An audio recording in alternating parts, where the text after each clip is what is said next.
Đây thì thác tha cái vườn lan ở đây cơ mà. Đi vào vườn lan đây mà.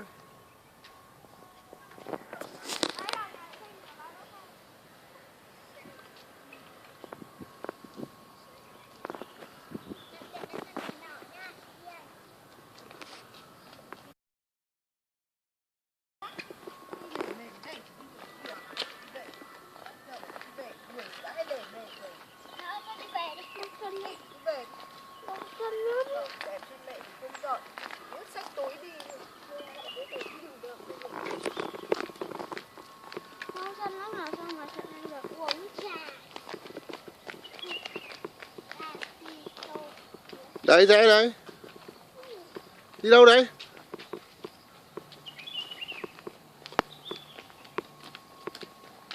Đây là uống trà tiso. Ơ, làm cốc kìa mẹ. Đấy.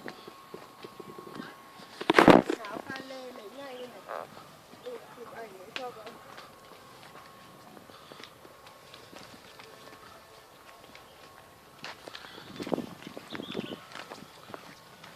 Bố sang lại. Từ từ.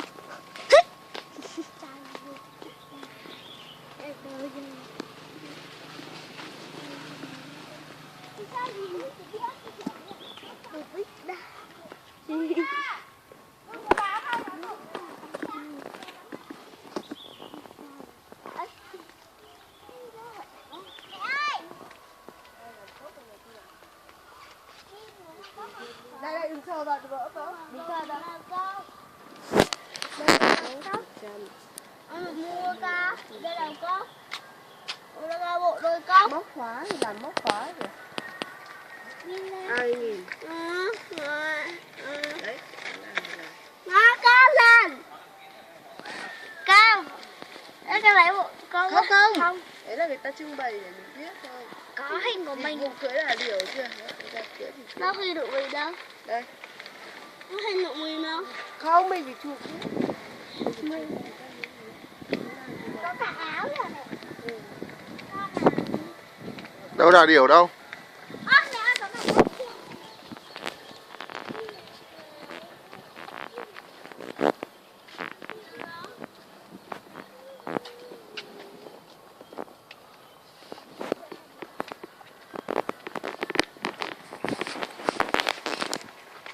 Đi thôi, đi nhanh lên.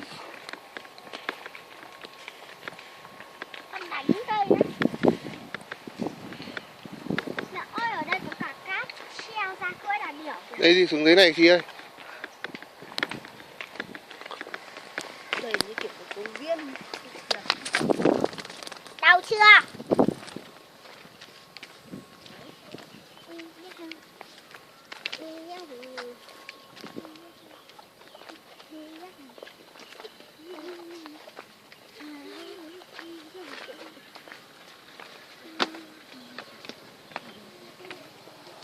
Mẹ ơi, cầu này của mẹ không chắc lắm đâu mẹ.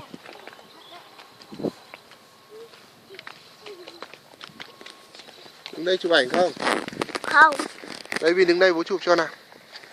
Hoa trắng là hoa gì? Đây. Đấy. Chụp cho em. Rồi, xong. Ở đây, đứng đây. Đây chụp với hoa chứ. Đây có Rồi xong rồi.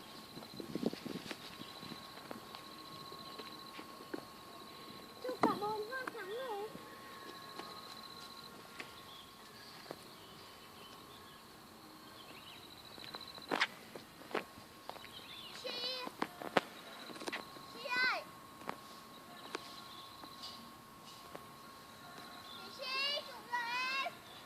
Rồi.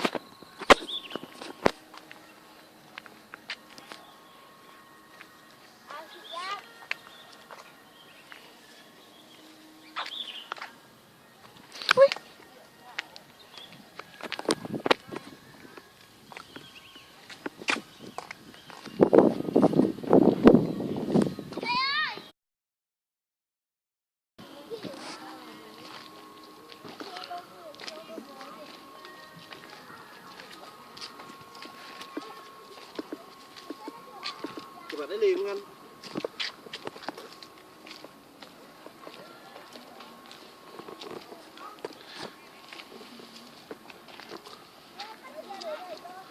Đứng đấy, Vin Vin đứng đấy.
Chị ơi, đi sang bên này chụp cái ảnh đấy lên nào. Đi. Xong rồi ra quay lại sau. Đi, sang đây. Đi bên này. Đây, sang nhà rông này này. Đâu rồi, Vin với Giang đâu?